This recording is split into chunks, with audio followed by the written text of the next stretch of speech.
Bienvenue pour ce nouveau numéro de This is Paris. Aujourd'hui, nous reviendrons sur les deux beaux succès engrangés par le Paris Saint-Germain la semaine dernière en championnat, d'abord face à Chambéry, puis contre Zagreb en Ligue des Champions. Enfin, on se projettera avec Luka Karabatic sur les prochains défis du club parisien. Pas de déplacement au programme des joueurs parisiens la semaine dernière. Daniel Narcisse et ses partenaires ont donc pu profiter du confort des salons de la salle Pierre de Coubertin. En clôture de la 5e journée de première division, le Paris Saint-Germain recevait Chambéry, 4e la saison dernière, l'une des grosses cylindrées du championnat de France. Et même si les Savoyards patinent en ce début de saison, les Parisiens ne les prennent pas à la légère. Sur le terrain, l'atout parisien se nomme Mikkel Hansen.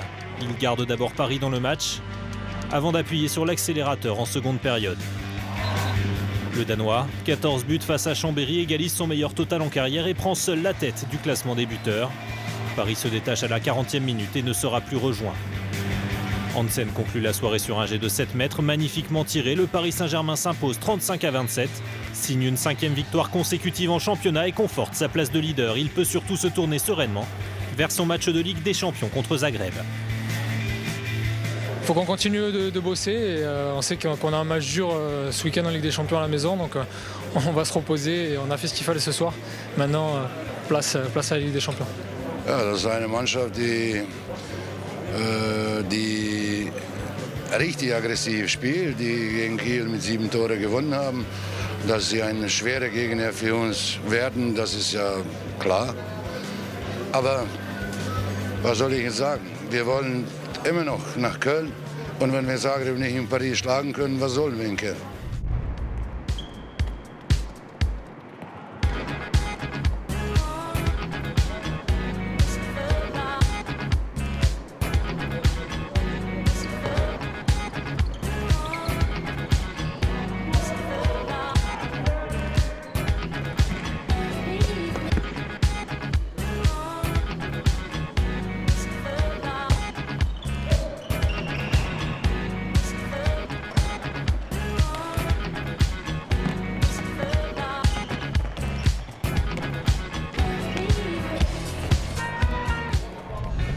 Dimanche, le Paris Saint-Germain enchaînait avec la Ligue des Champions à la Halle Carpentier. Pour le compte de la 4e journée du groupe A, Paris recevait Zagreb, un gros client.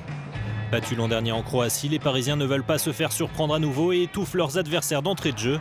Porté par un Nikola Karabatic étincelant, auteur de 7 buts, il mène de 10 buts à la pause, 18-8. Ce matelas confortable permet aux Parisiens de gérer en seconde période face à des Croates un peu plus agressifs. Le dernier but est signé Luka Karabatic au terme d'une magnifique contre-attaque. Score final 34-23 pour le Paris Saint-Germain qui se replace à la 3e place de son groupe.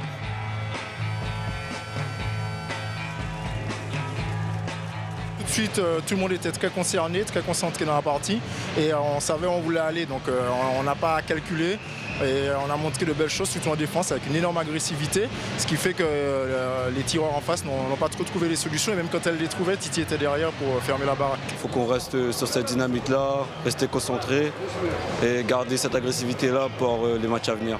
Terminons ce This is Paris avec Luka Karabatic, l'un des Parisiens les plus à propos pour évoquer les prochains matchs du Paris Saint-Germain, à commencer par Aix-en-Provence, son ancien club cette semaine. Pour moi, maintenant que je suis de l'autre côté, je sais que ça peut être des matchs pièges et s'il y a bien un joueur qui ne prendra pas ce match à légère, c'est moi.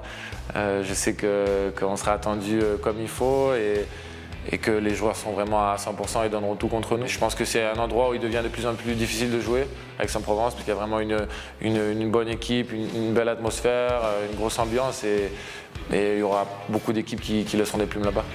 Après Aix, Luka et les Parisiens se déplaceront en Slovénie pour affronter Celje en Ligue des Champions. Celje, c'est une équipe qui pourrait jouer le haut tableau en France, je pense. Et en plus, quand tu joues là-bas, c'est vraiment difficile d'évoluer sur leur terrain. C'est une grosse ambiance, comme un peu à chaque fois dans les Balkans. C'est une très belle école de handball aussi, avec de très bonnes individualités. Ils ont de très bons jeunes aussi. Je pense vraiment qu'il faudra un très bon pari pour l'emporter là-bas. Mais un autre défi attend également le cadet des Karabatic. Nicolas a annoncé cette semaine de manière originale qu'il sera bientôt papa. Luka, futur tonton, est plutôt détendu. Non, moi ça va. Je pense que peut-être plus Nico, hein, mais moi j'ai moins besoin de préparation. Ça me permettra d'apprendre sur le tas en douceur. Merci.